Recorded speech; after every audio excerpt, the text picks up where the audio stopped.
Café filosófico, espacio social, donde se reúnen las personas para filosofar. Se filosofan determinados temas de interés. Principalmente se tiende a filosofar sobre aquellos temas que requieren mucho nuestra atención por significar mucho para nosotros. Por ejemplo, ¿qué es la felicidad? ¿Qué es el amor? ¿Qué es la amistad? ¿Qué es la muerte?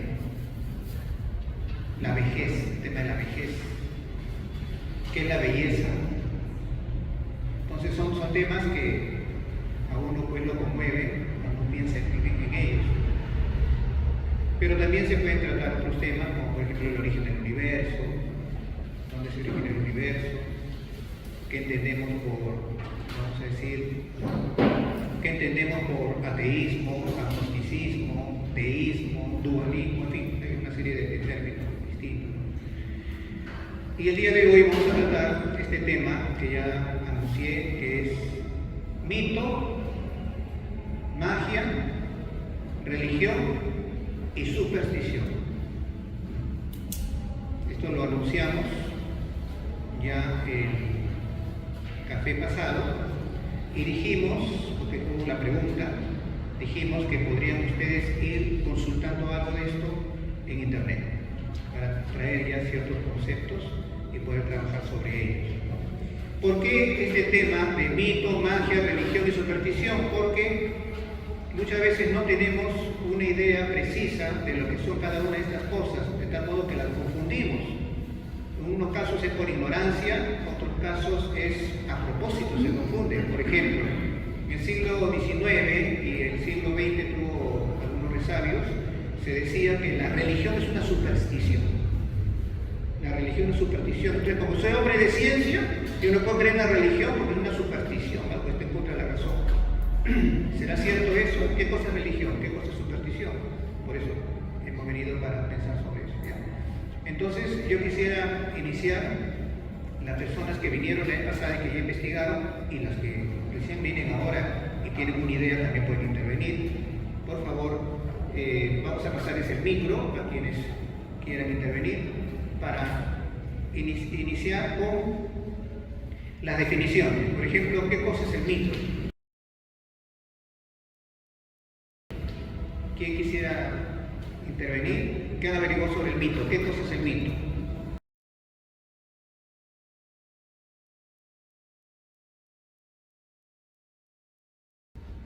Ya, esta es la definición que da la Real Academia Española. Narración maravillosa o excepcional situada fuera del tiempo histórico. O sea, el mito no dice fecha. Narra ocurrencias, pero no precisa la fecha. Por eso se dice en tiempos inmemoriales. Que la memoria ya casi no. Y además en esos mitos vemos como protagonistas a personajes de carácter divino o heroico. Entonces, ese es el mito. Quiere decir entonces que si me dicen que el mito presenta personajes de carácter divino o heroico, carácter divino, me dicen también, como lo he expresado aquí la participante, de que trata de explicar el origen del universo, por ejemplo, ¿no? Trata de explicarlo aludiendo a seres extraordinarios, con poderes extraordinarios que son dioses, vamos a decir, ¿no? Quiere decir entonces que el mito está relacionado con la religión, ¿sí o no? ¿Lo creen así? ¿Sí? Digan por favor, ¿sí? Tendría relación con la religión, ¿no? Porque si el mito me narra sucesos fuera del tiempo, donde participan personajes de carácter divino, pues entonces está relacionado con la religión. ¿Pero con qué religión? Con esas religiones que dice primitivas, esas religiones tradicionales también se le dice. Sí, por favor. Ahora, yo quisiera que ustedes me digan si han averiguado cómo se clasifican las religiones, para ver el mito en cuál religión podríamos encontrarlo, ¿no? Entonces, ¿cómo se dividen las religiones según han investigado ustedes? Politeístas, monoteístas, esa es una clasificación, ¿no? ¿Qué otra clasificación hay? Hay también la teísta y la ateísta. No, estamos hablando de religión. Religión. Ya, la teísta, la que cree en seres divinos, la ateísta le dice generalmente al budismo, ¿no? Porque busca una perfección en base al cosmos, en todo caso, ya la palabra es mía, ¿no? Porque es lo que más aparece, ¿no? Y ateísta en el sentido de que no tiene definido un Dios, pero sí tiene un camino interior, un camino espiritual. Más se le asocia con una filosofía, pero hay gente que rinde culto a Buda, el budismo, por ejemplo. Ya. ¿Qué otra clasificación? Existen también los deístas. No, pero ¿qué tipo de religión? O sea, los deístas eran los que creían en la razón, sobre todo cuando los líderes de la Revolución Francesa, por ejemplo, Sí. eran deístas, o sea, creían que la razón era la que iluminaba todos los actos, ¿no? Claro. El deísta, en realidad el deísta es el que cree en un Dios creador, pero no providente. O sea, le llaman el Dios relojero. Que Dios creó todo cuanto existe, pero luego se desinteresó de su obra. Ese es el deísmo, que es diferente al teísmo. El teísmo, con T, afirma que Dios creó el universo y lo cuida. Ese es el teísmo. El deísmo, más bien dice, Dios creó el universo, pero se desinteresa de él, no lo cuida. Por lo tanto, en el teísmo, con T, en el teísmo vemos la providencia de Dios como atributo divino. En el deísmo no existe ese atributo divino de providencia, solamente el atributo divino de creador. Bien, entonces, ¿hay alguien más que quiera intervenir respecto a cómo podemos clasificar las religiones? Bueno, entonces les voy a decir yo, ¿ya? Las religiones se pueden clasificar también como religiones reveladas y religiones no reveladas. ¿Ya? A ver, para esto debemos entender dos tipos de revelación: la revelación natural y la revelación sobrenatural. Vamos a ir paso a paso, ¿ya? Bien, con estas lluvias, vamos a decir, de ideas, vamos a comenzar esta explicación que les voy a dar breve para situarnos y ver el mito dónde está. Dios se revela de dos maneras. Dios se revela de dos maneras. A través de la naturaleza.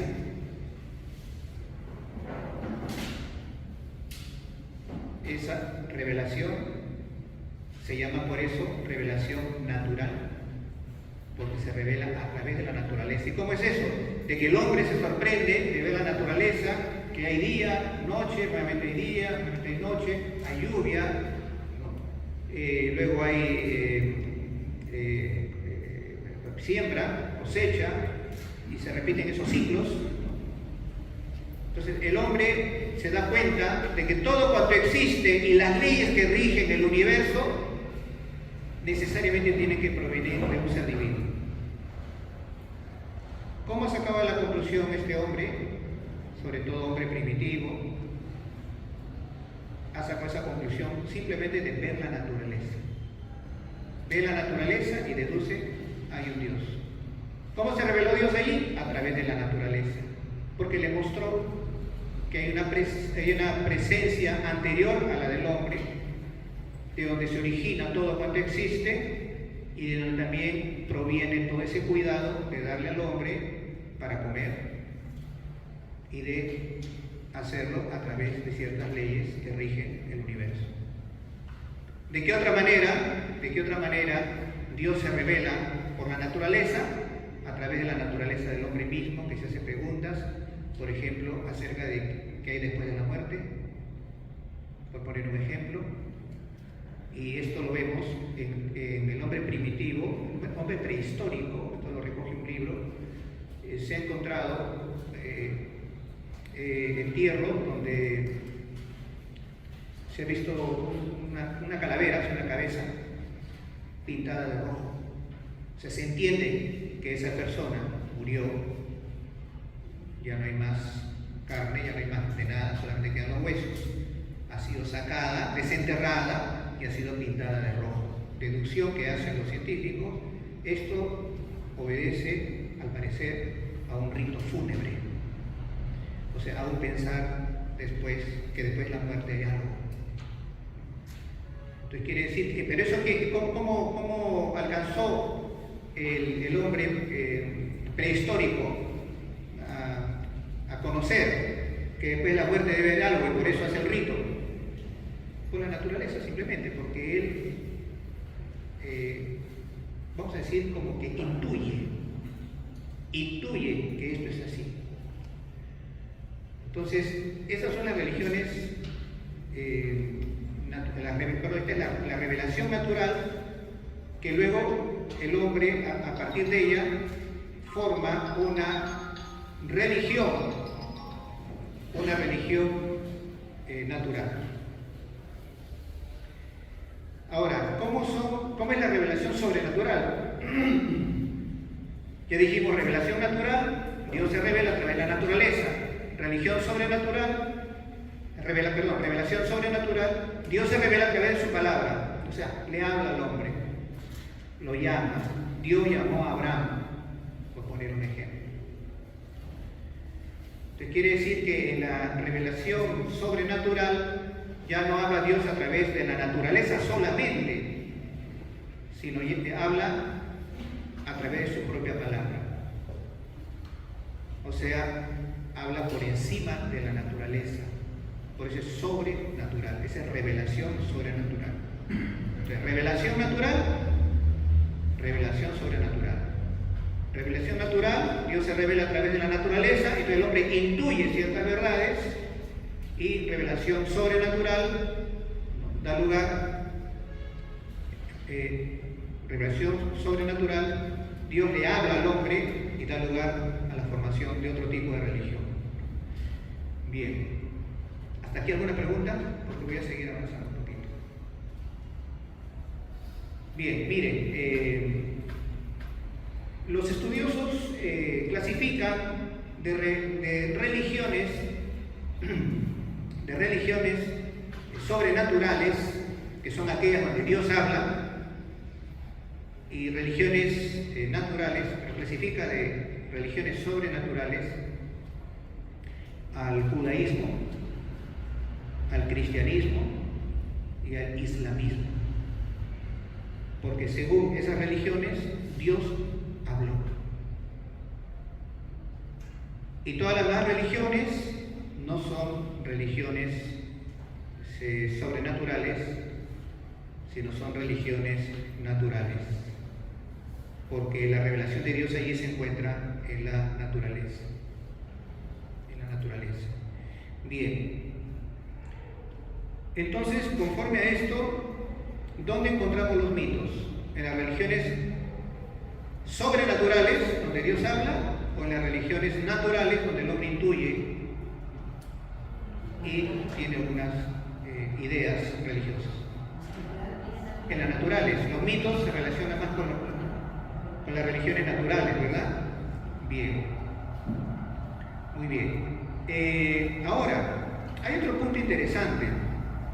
A veces cuando uno empieza a clasificar, hay que decirlo, hay cosas que se van escapando, porque uno dice, pero ¿cómo aquí también aparece esto? ¿Cómo aquí aparece lo otro? Y entonces para eso voy a darles un escrito para que lo lean y de ahí vamos a seguir conversando.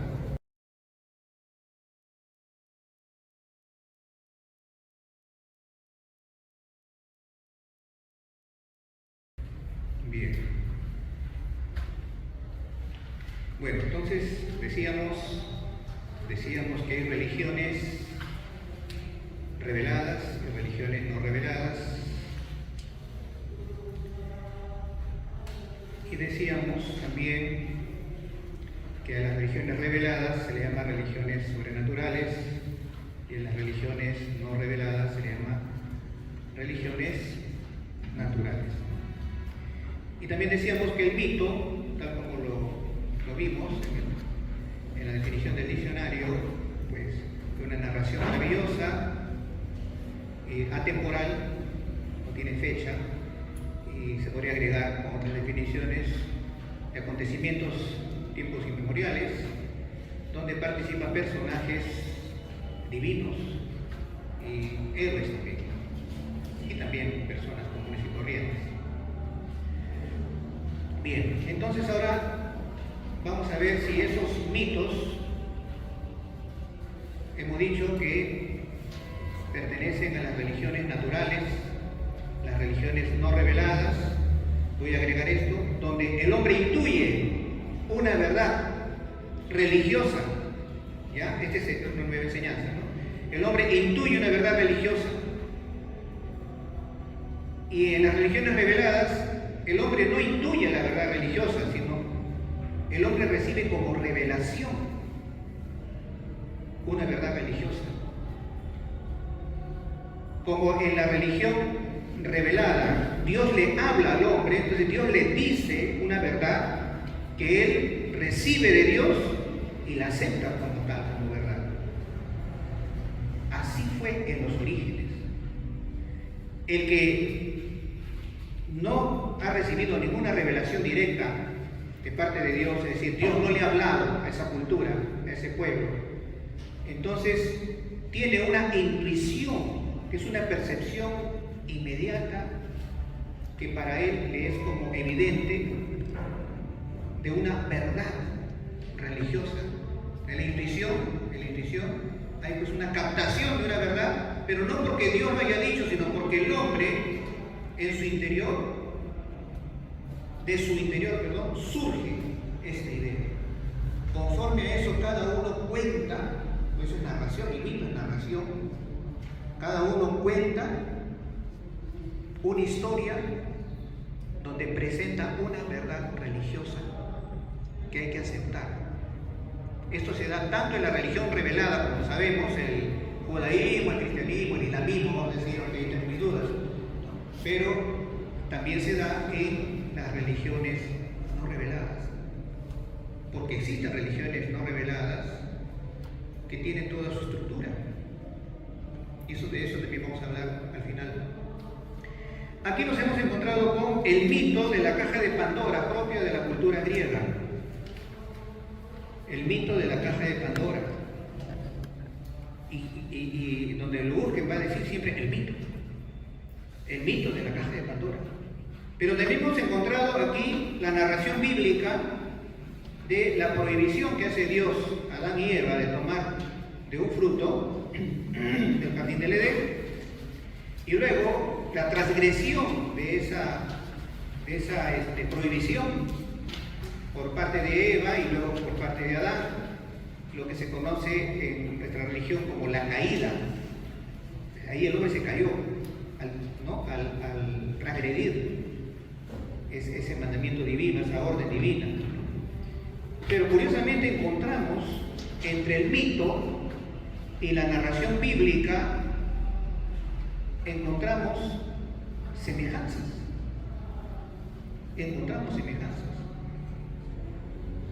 Y ambos, el mito de la caja de Pandora como la narración bíblica de la caída, nos dice o nos enseña cuál es el origen del mal. ¿Cuál es el origen del mal? Podemos decir nosotros, preguntarnos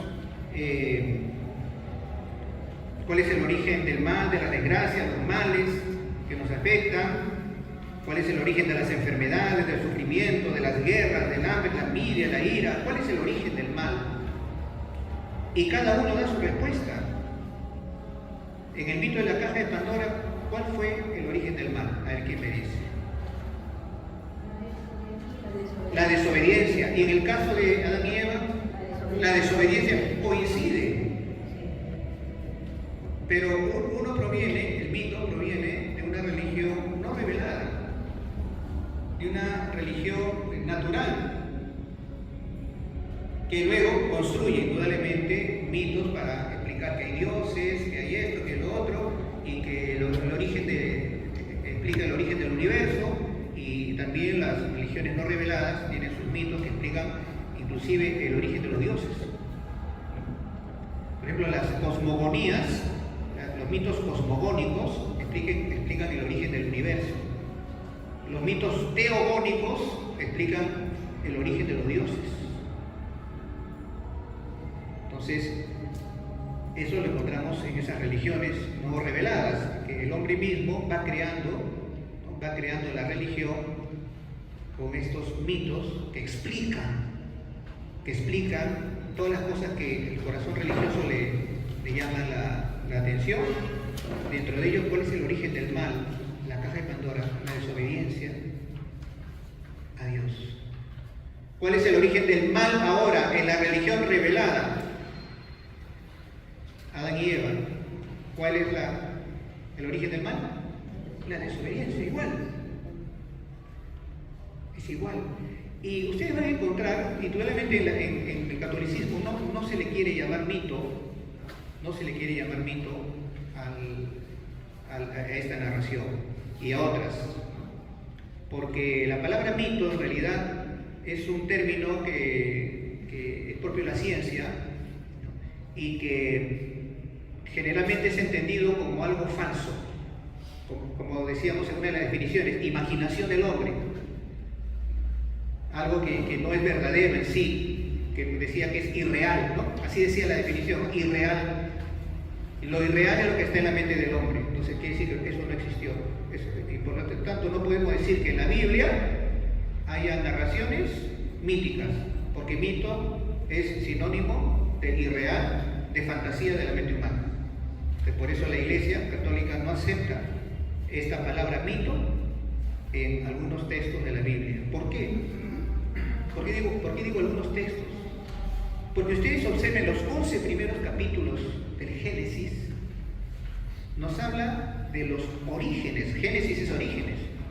¿Nos habla de qué? Del origen del universo. En el principio creó Dios los cielos y la tierra. Principio del universo. Nos habla del origen del hombre.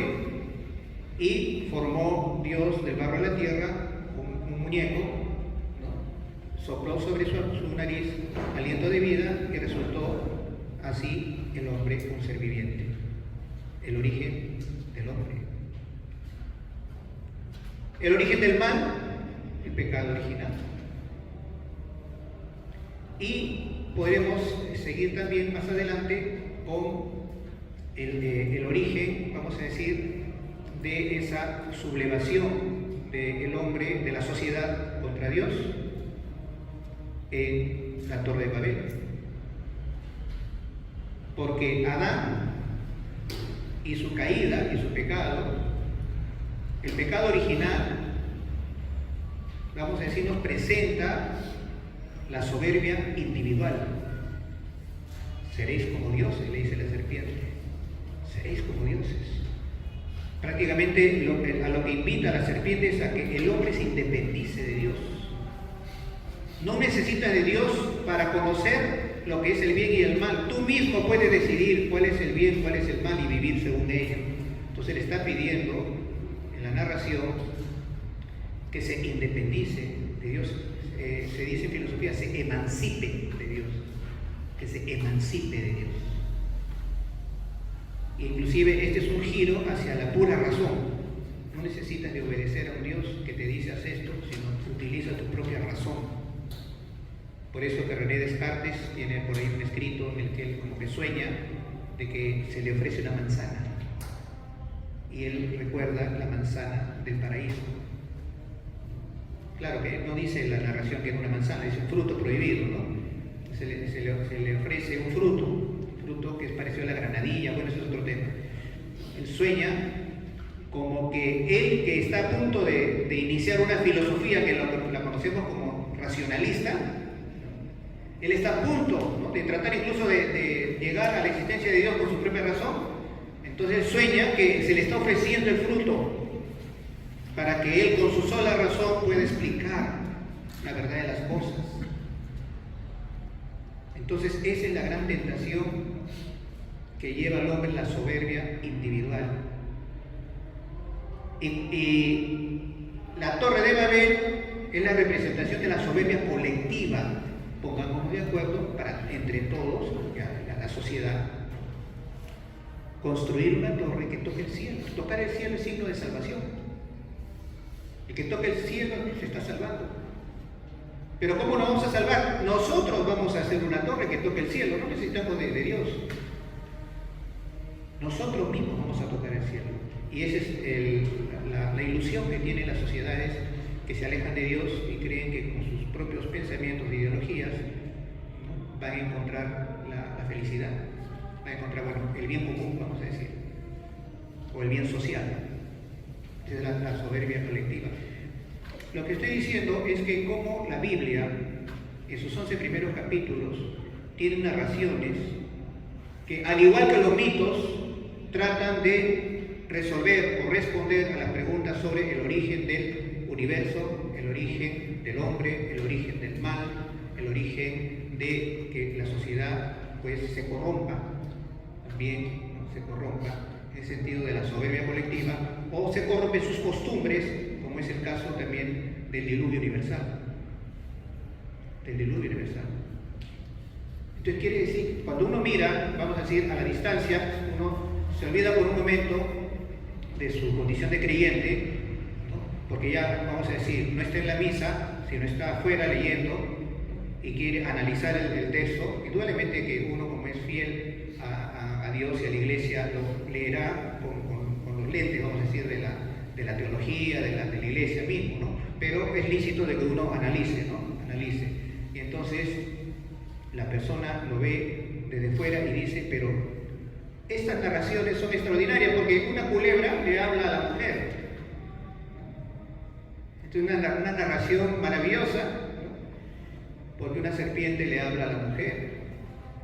También maravillosa porque Dios dice que con sus manos hace un muñeco de barro. Sabemos que Dios, por definición, es espiritual, no tiene manos. Entonces, maravilloso, ¿no?, esta narración. Y después sopla sobre su nariz ese aliento de vida y resulta el hombre un ser viviente. Y así empieza el hombre a observar que pareciera ser que en la Biblia, en los 11 primeros capítulos, existen mitos, porque inclusive no está fechado cuándo fue el pecado original, no está fechado cuándo fue el diluvio universal, no hay fecha de cuándo hicieron la Torre de Babel. Son narraciones ahistóricas, no están registradas por historia. La historia comienza en el capítulo 12, cuando Dios llama a Abraham y se inicia la historia de la salvación. Se inicia la historia de la salvación. Entonces, estoy solamente presentando, no estoy afirmando ni negando nada. Estoy presentando estas cosas. Porque aquí yo quisiera que sigamos reflexionando para ver cómo hay otras coincidencias también. Por ejemplo, existen mitos en las religiones primitivas, en las religiones arcaicas, tradicionales, antiguas. Existen también los mitos de curación. ¿En qué consisten esos mitos de curación? En que le traía un enfermo nosotros le llamamos el chamán, y entonces el chamán tenía sus propios ritos, pero son ritos mágicos, y vamos a entrar a la magia. Entonces lo echaba ahí en la tierra, tenía que estar en la tierra, y hacía un círculo, y luego hacía unas invocaciones a las fuerzas de la naturaleza. No olvidemos que son pueblos primitivos. Y en su hablar, el chamán se remontaba a los orígenes. A los orígenes. Cuando todo era bueno. Cuando no había sufrimiento, cuando todo era puro. Y entonces él con esas palabras, porque esta es la fuerza de la palabra del chamán, y esta es la magia, son ritos mágicos, con esa palabra que recuerda los tiempos primeros donde no había enfermedad, haciendo ese recuerdo, quiere que esas fuerzas naturales le devuelvan la salud a ese enfermo por quien está orando, vamos a decir, o diciendo palabras mágicas. Esto Mircea Eliade lo dice en su libro, porque él ha sido investigador de estas culturas, de estos pueblos, estudia mucho los pueblos de Oceanía, las tribus y todo esto, y bueno, conoce un montón. Y él narra cómo es esto y mucho más, narra indudablemente, porque el mito es un tema para tratarlo en un curso de 3 meses y medio, si fuera posible, solamente para presentar lo que es, y ya el que quiere investigar se demora lo que quiere. Pero ese es un ejemplo, este es un ejemplo de cómo existen mitos de curación. Y justamente, curiosamente, uno va a la Biblia y ve libro de Tobías.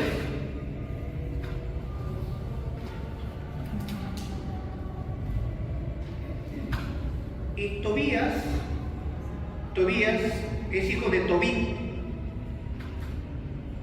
cuya desgracia fue quedarse ciego. Ustedes se acordarán, Tobit, bueno, vivían en país extranjero, y él lo que hacía era mataban a un judío y él enterraba a un israelita, ¿no? Lo enterraba a escondidas. Y un día, cansado de haber sido a enterrar a uno, se recuesta para dormir en la verja, y se coloca un ave arriba, y en lo que él está dormitando le cae el excremento a los ojos y se queda ciego. Entonces, bueno, él, estando ya ciego, le dice a su hijo Tobías: mira, anda a tal pueblo, te doy este encargo, lo manda para que haga me parece que es un cobro de algo que le debía. Es un pueblo donde, los pueblos eran chicos, pues, ¿no? Era un pueblo donde había familia. Anda y consigue a alguien que te oriente. Eso donde se encuentra con el arcángel Rafael, ¿no? ¿Se acuerdan ustedes de Tobías, no? Y cuando él va y llega al pueblo, mira a una chica que justamente está ahí, la chica lo mira y luego se enamora. Y esa chica había sido su prima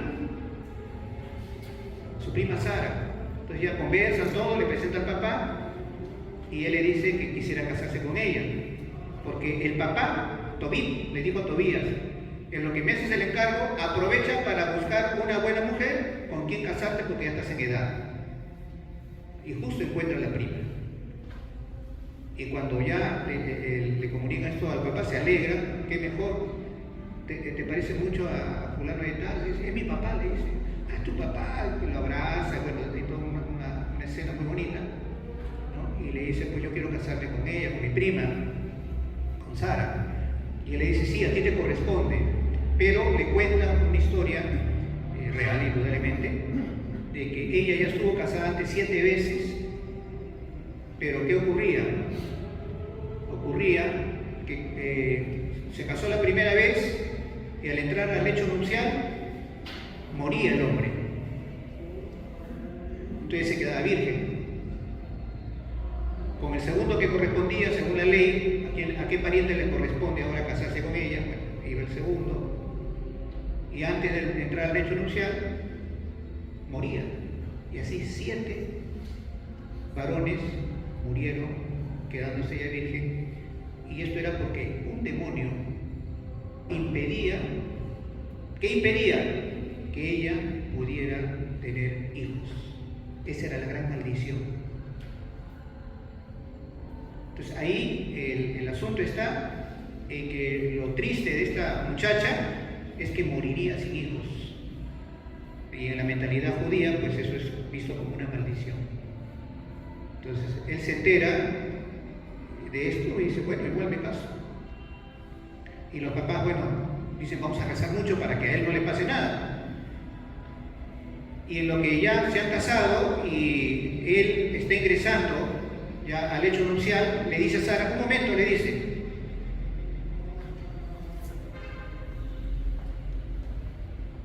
Cuando terminaron de comer y de beber, decidieron ir a dormir. Acompañaron al muchacho y lo introdujeron en el aposento. Tobías se acordó entonces de las palabras de Rafael. Bueno, sacó el hígado y el corazón del pez de la bolsa donde lo llevaban, lo colocó sobre las brasas del incienso, etcétera, etcétera. El olor del pez se esparció y ahuyentó al demonio, que huyó por lo alto hacia las regiones de Egipto. O sea, ayudado del arcángel, ¿no? Hizo esto y ahuyentó al demonio. Trasladándose, Rafael lo maniató allí al demonio y lo encadenó al instante. Los padres salieron y cerraron la puerta del aposento. Tobías se levantó de la cama y dijo a Sara: levántate, hermana, vamos a rezar y a suplicar a nuestro Señor que haga descender sobre nosotros misericordia y salvación. Ella se levantó y comenzaron a rezar y a suplicar al Señor que les concediera la salvación. Empezaron con estas palabras. Ojo con las palabras. Ojo con las palabras. Porque ya les hablé del mito de curación de los chamanes, ¿no? Ya les hablé de esto, ¿cómo era? Estas son las palabras. Bendito eres, Dios de nuestros padres, y bendito tu nombre por todos los siglos de los siglos. Que los cielos y tu creación entera te bendigan por siempre jamás. Tú creaste a Adán y creaste para él a Eva, su mujer, para que fuera su ayuda y su apoyo. De ambos ha surgido el género humano. Tú dijiste que no era bueno que el hombre estuviera solo. Hagámosle una ayuda semejante a él. Ahora tomo a esta pariente mía no por causa del placer, sino con rectitud de intención. Ten misericordia de ella y de mí, para que alcancemos juntos la ancianidad. Después dijeron juntos, amén, amén, y durmieron durante toda la noche.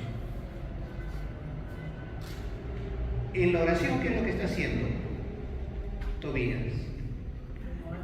Está alabando a Dios, pero luego comienza a recordarle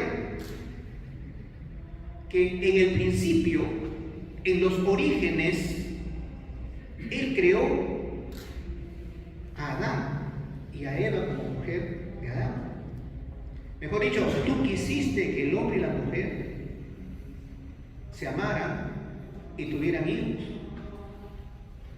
Y por eso ven en nuestra ayuda.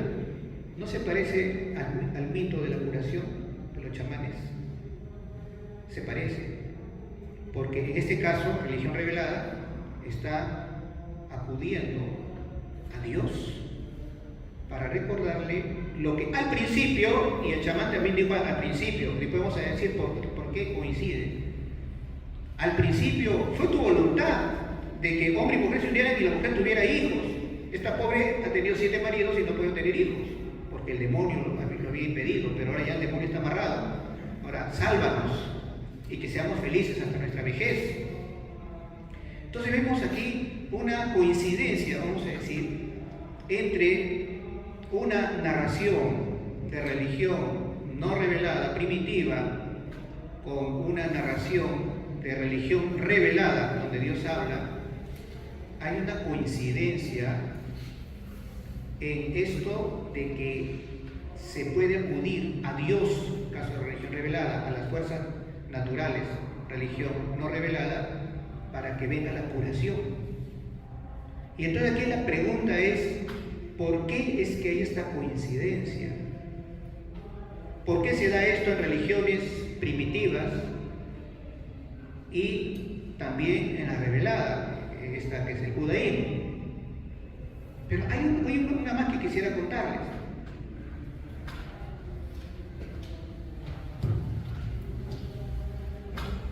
En estas investigaciones de Brinché Eliade, nos habla él de la divinidad asesinada. Él estudió las religiones primitivas y dice que hay narraciones en diferentes culturas de religiones no reveladas, y él recuerda una de ellas, o cita una de ellas, cuenta una de ellas en su libro, donde dice que los hombres en aquel tiempo decidieron dar muerte a un Dios porque era un Dios terrible. Entonces se pusieron de acuerdo y se fueron contra el Dios y lo asesinaron al Dios, que era como un dragón. Pero no solamente lo asesinaron, se lo comieron. Y entonces ellos pensaron, de alguna manera este Dios, aunque lo hayamos matado y nos lo hayamos comido, de alguna manera nos va a castigar. Pero lo que se siguió a esa acción es que ese Dios que fue asesinado y comido no lo castigó, sino le dio vida.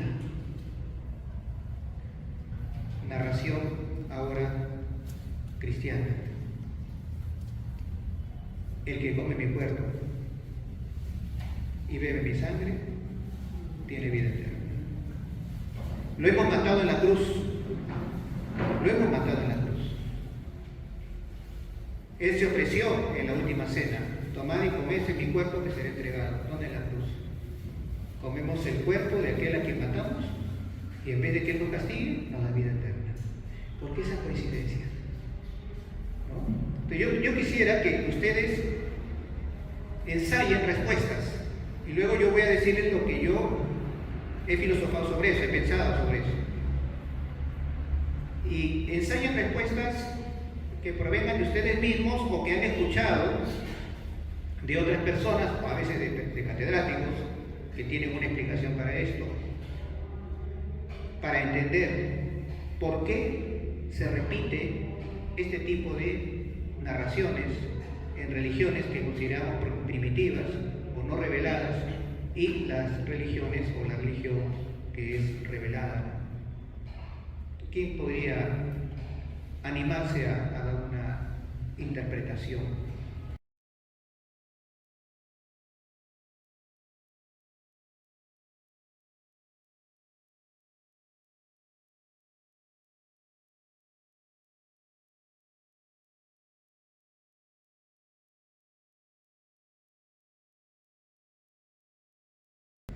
Bien,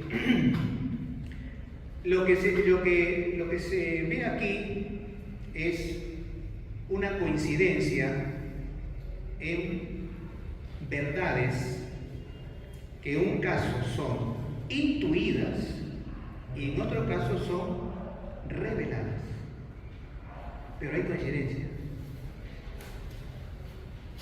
Los griegos intuyeron que la desobediencia a Dios es el origen de los males. Incluso usted ve la Ilíada y ahí hay un discurso donde dice, no, porque hay que obedecer a los dioses si acaso queremos evitar los males. Esa es la conciencia del hombre de que a Dios se le obedece. Y cuando no se obedece a Dios, nos vienen males. Esa es una intuición que tiene el ser humano por ser ser humano. Y en la religión no revelada, en este caso la religión griega antigua, se nota esa intuición, una percepción inmediata de una verdad que resulta ser como evidente, como que no hay duda de ello. Entonces esa es la intuición, esa intuición religiosa, ¿no? Una intuición religiosa. Y en el caso de las religiones reveladas es una revelación por parte de Dios.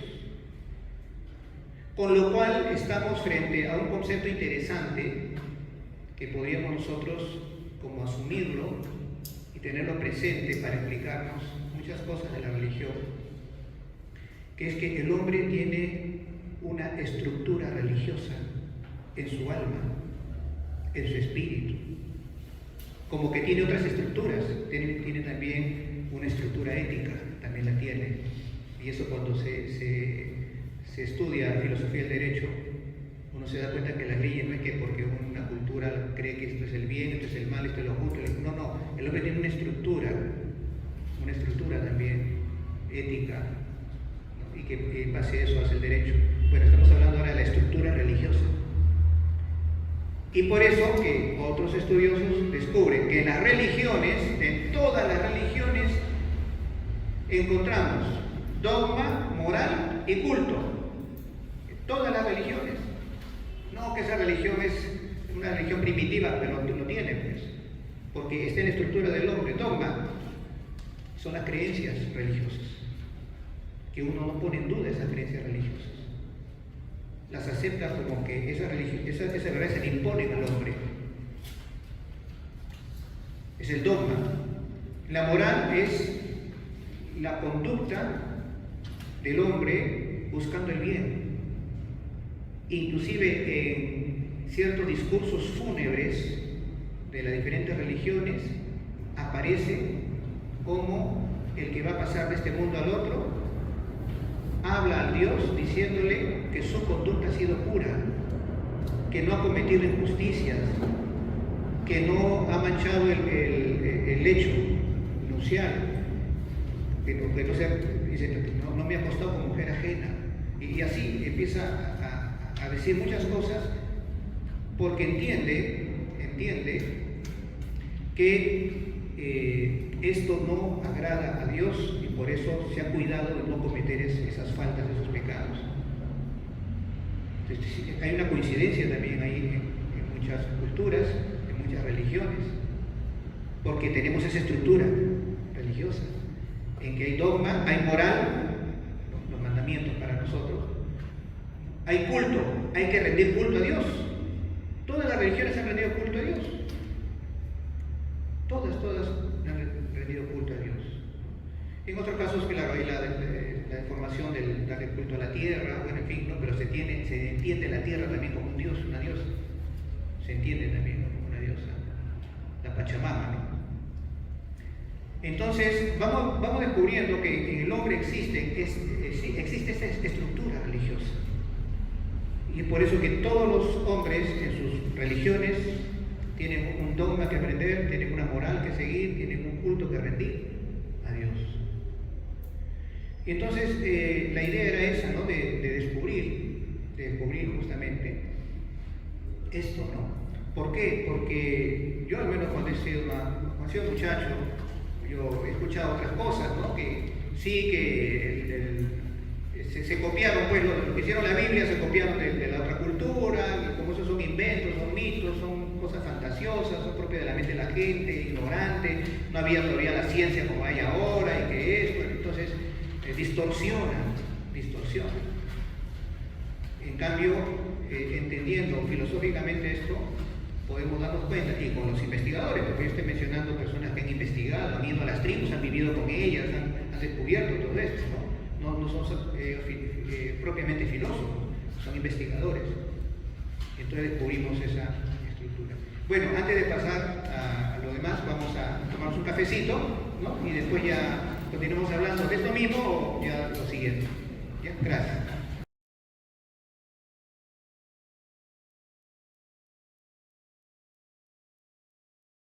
Muy bien. Continuamos entonces, ¿ya? Continuamos.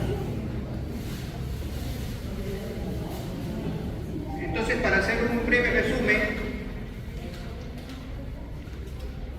una religión se caracteriza porque el hombre se siente religado a Dios. Porque estuvo ligado, lo creo, pues en el mundo, y conscientemente vuelve a ligarse con Dios. Cree en lo que Dios le revela, en cuestiones de quién es Dios, cuál es su plan de salvación, cree en la revelación de cómo debe ser la conducta del hombre sobre la tierra para alcanzar salvación y la moral. Y también le cree a Dios cuando le dice, pues realiza el culto de esta manera. Ustedes si ven los primeros libros de la Biblia, ahí se explica cómo deben de realizarse los cultos. Y sobre eso también hay mucho que hablar. Cosas muy interesantes también que en otro momento vamos a hablar acerca del culto divino. Entonces, en la religión vemos esa relación del hombre con Dios, pero hay religiones que son reveladas porque Dios le ha hablado al hombre, y otras religiones que no son reveladas porque Dios no le ha hablado con su palabra al hombre. Sin embargo, en ambas hay revelación.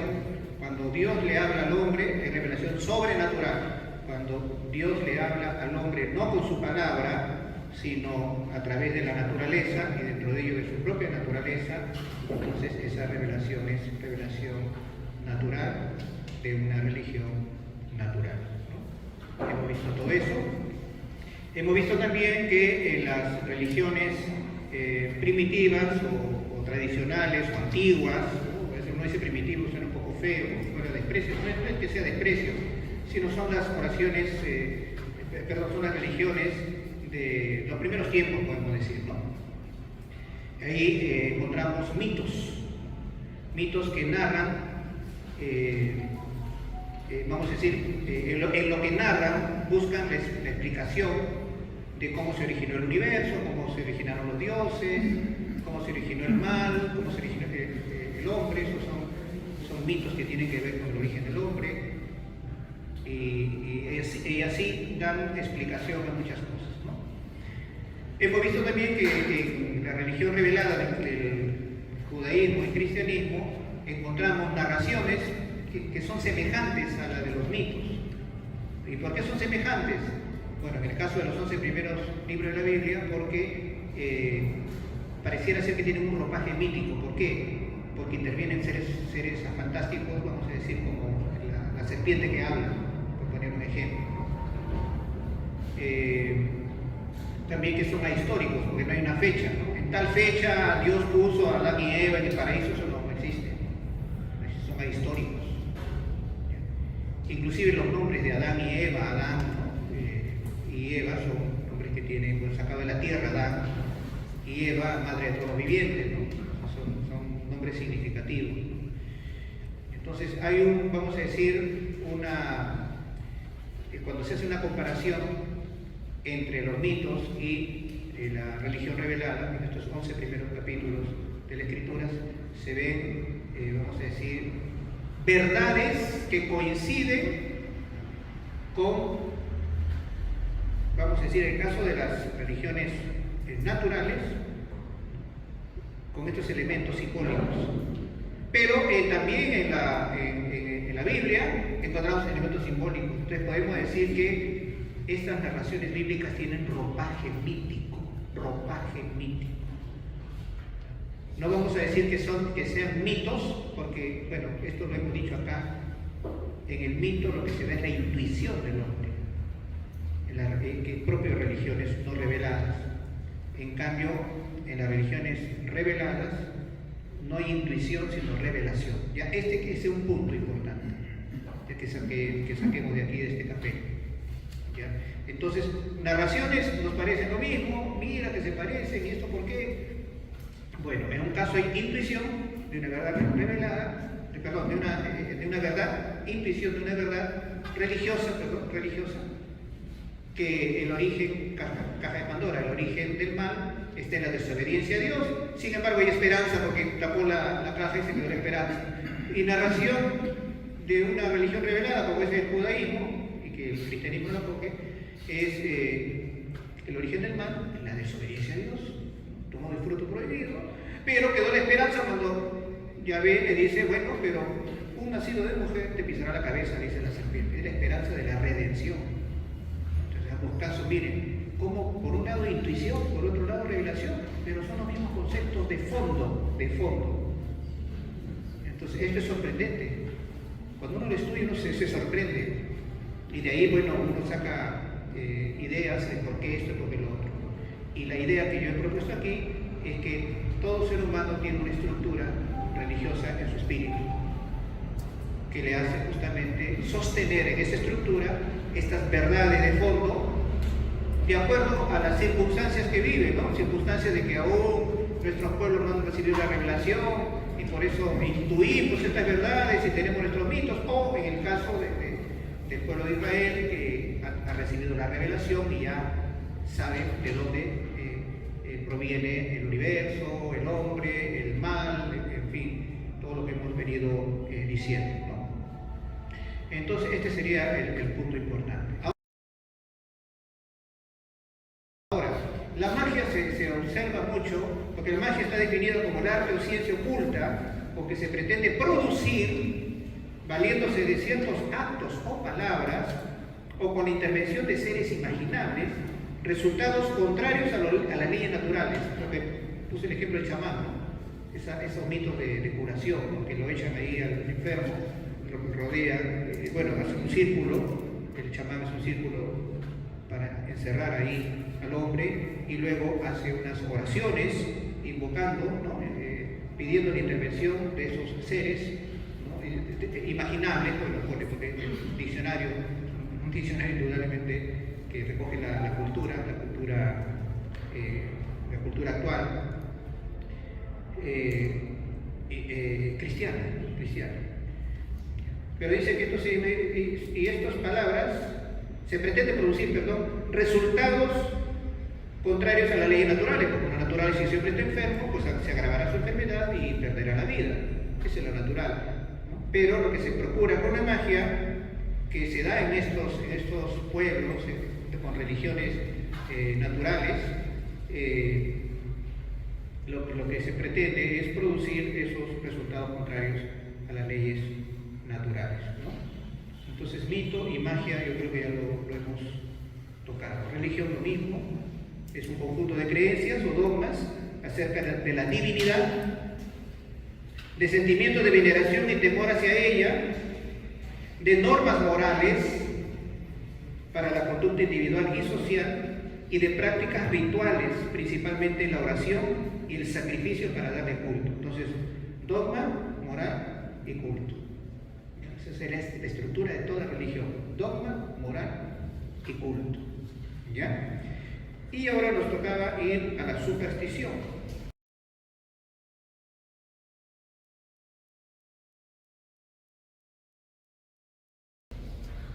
Y yo lo tengo aquí como creencia extraña a la fe religiosa y contraria a la razón. Esto lo dice el diccionario de la Real Academia Española.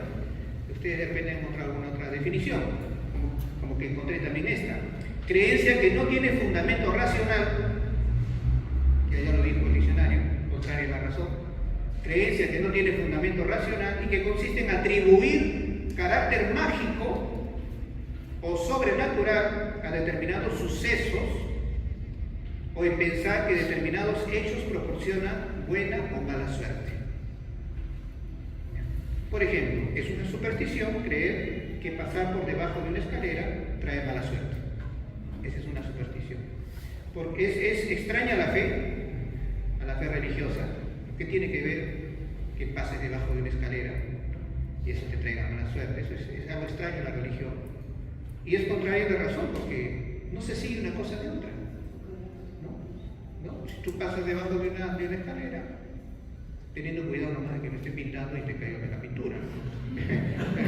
Pero si está puesta allí y no hay nadie y ocupa la vereda, bueno, pasas y no pasa nada. Y algunos muy religiosos dicen: no, yo no creo en estas cosas, pero por si acaso voy a pasar. Por si acaso. O sea que sí creo un poquito. Entonces eso sería pues la superstición, y nosotros conocemos muchas supersticiones. Por ejemplo, ¿qué hacemos en el año? Bueno, ¿qué hacemos es decir, no? ¿Qué hacemos en el año nuevo? En el año nuevo. Las uvas. A cada campanada de las 12, una uva. O si no, salgo con las maletas a dar la vuelta a la cuadra, a la manzana, la vuelta a la manzana, para viajar, ¿no? Para que ese año haya viaje. ¿Cuál? Ah, la ropa amarilla. Lo hice por experiencia. Entonces, esas son supersticiones. Son supersticiones. Por ejemplo, se me rompió el espejo. 7 años de mala suerte. Y leí alguna vez que eso proviene de que en tiempo de los reyes, cuando los empleados tenían que limpiar bien, se les rompió un espejo, tenían que pagarlo. Y lo pagaban con 7 años de su trabajo. Entonces, por eso de ahí viene la superstición: se te rompe el espejo, son 7 años de mala suerte. Pero tiene su origen en eso que se vivía en ese tiempo. Lo mismo cuando se cruza el gato negro y todas estas cosas son. Pero ¿qué tiene que ver una cosa con otra, no? ¿Qué tiene que ver que se te cruce el gato negro porque tú después tengas, vamos a decir, un infortunio o lo que fuera. Sí. Padre, ahí se incluyen también las cábalas, ¿no? También. Sí, las cábalas también. Ahora, la pregunta es, por eso, ¿es verdad entonces que la religión es superstición? No lo es. Porque, ya les digo, en el siglo XIX, en el siglo XX, bueno, las personas que eran ateas, personas que, cientificistas, ¿no? Que todo lo que implicaba la ciencia y la religión lo veían como un atraso, como fruto de la ignorancia del hombre, decía, yo no creo en la religión porque es una superstición, pero no, la religión es superstición más bien es extraña a la fe religiosa y es contraria a la razón. En cambio la religión no es contraria a la razón, porque en la religión te encuentran de que el hombre reconoce que él no ha hecho el universo y que tiene que haber alguien que hizo el universo. Y bueno, en la religión cree, de acuerdo a la revelación, quién hizo el universo, en nuestro caso Dios Padre, en fin, ¿no? Y sobre eso, pues, ¿qué más cree? Que hay unos mandamientos que obedecer. Claro, si hay alguien que creó al hombre y le dio una estructura, y le dio una estructura en su ser que le permita llegar a la perfección, y esa perfección solamente se puede llegar, como dijimos en el café anterior, realizando actos buenos, que son las virtudes, en base a los ideales que en este caso Dios ha puesto. Entonces, esto es lógico, eso no va contra la razón. Si hay un Dios que me ha creado y Él ha puesto, vamos a decir, mi ser en estado de perfectibilidad, por decirlo de alguna manera, de adquirir perfección, y esa perfección a través de los actos humanos, porque el hombre es libre, inteligente y libre, entonces es lógico que hayan estas leyes divinas de conducta. Ahora, y también es lógico que yo le rinda culto, que le dé gracias, pero no solamente en la oración, de gracias Dios mío, sino que le ofrezca la vida, ¿no? Por eso mato animales para ofrecerle la vida, porque Él me da la vida, entonces yo le ofrezco la vida, ¿no? Las mismas plantas, en algunos casos, los ritos se le ofrece plantas, frutos, ¿no? Porque es lo que Él nos da, se los damos también. Es lógico también todas otras cosas que uno puede, vamos a decir, hacer dentro del culto, como por ejemplo el incienso, ¿no? El incienso, ya desde antes, Caín y Abel, por ejemplo, cuando Abel le ofrecía sacrificio a Dios, bueno, en un tiempo muy primitivo, ¿no? El tiempo de Abel, dice que Dios olía el sacrificio de Abel. Y cuando Caín, que no tenía el corazón muy bueno, ofrecía sacrificios a Dios, dice que el humo no llegaba al cielo, no se debía. Por lo tanto, Dios no podía oler ese sacrificio. Entonces, ese humo que va hasta el cielo, que lo huele Dios, es el humo que brota de la oración de un alma pura. Entonces, el incienso, por eso tiene una lógica dentro del culto divino, tiene una lógica. En la oración, en el Apocalipsis también habla, ¿no? De que el incienso sube del cielo, lo huele Dios, todo eso también hay. Entonces hay una lógica en la religión, por eso le decía, hay una racionalidad también en la religión. No es contraria a la razón, también la superstición dice que es contraria a la razón, como ya hemos visto en estos ejemplos. No tiene relación una cosa con otra.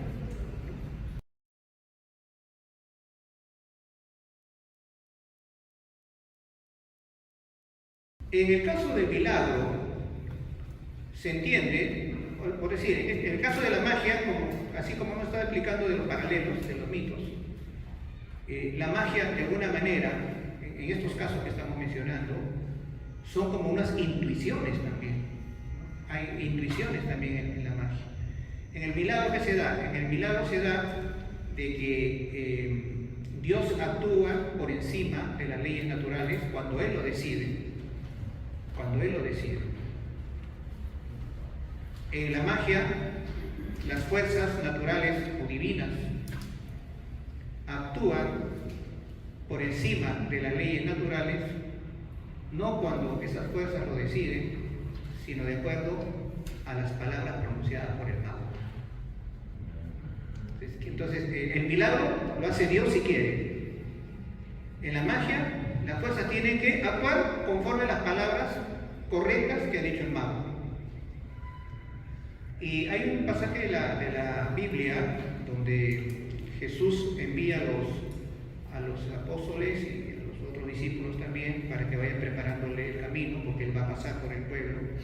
Y entonces dice, cuando entren en una casa, digan la paz sea con ustedes, o la paz a esta casa, la paz sea esta casa. Eso es una bendición, ¿no? Porque es el shalom, ¿no? Shalom, la paz esté contigo, esté con ustedes, pero la paz, ¿quién la da? Dios, ¿no? Es una bendición, ¿no?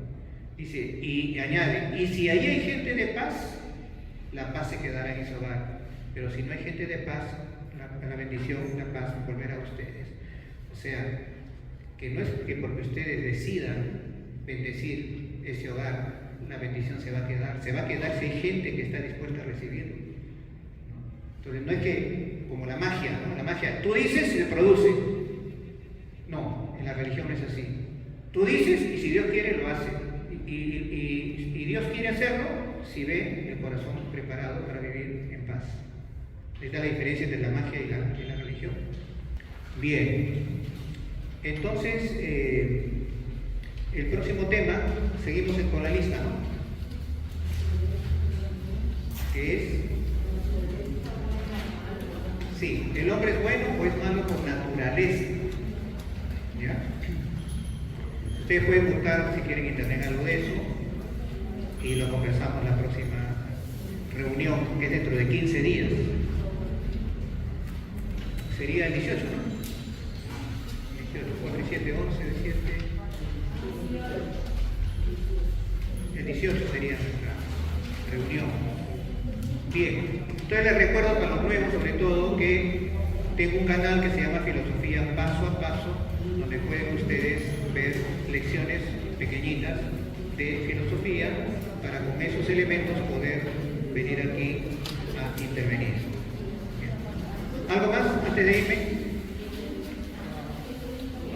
A ver.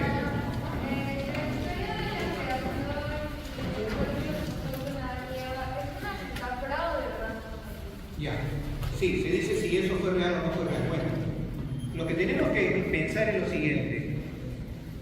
Hubo una pareja inicial desde la cual proviene la humanidad. No podemos negar eso porque diríamos pues que la humanidad no tuvo principio, y sí tuvo un principio. La humanidad no es eterna, fue creada, igual que se creó el universo. Es más, hasta la ciencia dice que primero fue creado el universo, mejor dicho, que primero apareció el universo. La ciencia dice apareció el universo y pues bueno, se enfrió la tierra y aparecen los primeros animales, y al final aparece el hombre. Lo mismo dice la Biblia. Entonces quiere decir que el hombre tuvo un inicio, y ese inicio está en una pareja humana, no una pareja antropomorfa, no, porque también eso se ve en la teoría de la evolución, ¿no? Pero llega un momento en que cuando el hombre ya tiene inteligencia, y eso lo dice la razón, la filosofía, y también lo dice la fe, es cuando tiene inteligencia, cuando Dios ha puesto inteligencia en esas criaturas, y es ahí donde empieza la humanidad. ¿Y por qué se piensa así? Porque nadie da lo que no tiene. Entonces, ¿cómo unas criaturas que no tienen inteligencia van a dar inteligencia? Entonces, se entiende por eso lo mismo, ¿no? ¿Cómo lo que no tiene vida va a dar vida? Ese es el primer paso. ¿Y cómo la vida que no tiene inteligencia va a producir inteligencia? Es absurdo. Entonces, por eso se dice, la vida apareció cuando Dios hizo aparecer la vida. La inteligencia apareció cuando Dios intervino para que haya inteligencia, porque Dios tiene vida, y Dios tiene inteligencia, puede dar vida, puede dar inteligencia, pero la materia en sí no. La materia en sí no puede. Y ese es otro tema que también podríamos hablar más adelante. ¿Ya? Bueno, muchas gracias. Entonces, de aquí a 15 días. ¿ya?